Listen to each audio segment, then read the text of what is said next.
అమెరికాలో ఒకవైపు భారత జాతిపిత మహాత్మా గాంధీని గౌరవించుకుంటూ మరోవైపు ఆయన పేరుతో బీర్ టిన్ మార్కెట్లోకి విడుదల చేశారు.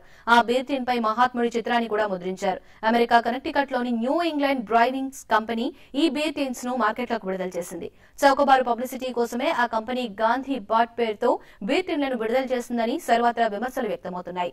భారత్ తో పాటు అమెరికాలోని భారతీయుల నుంచి తీవ్ర వ్యతిరేకత రావడంతో ఆ కంపెనీ క్షమాపణలు చెప్పింది. భారతీయుల మనోభావాలను దెబ్బతీసి ఉంటే క్షమించాలని కోరింది.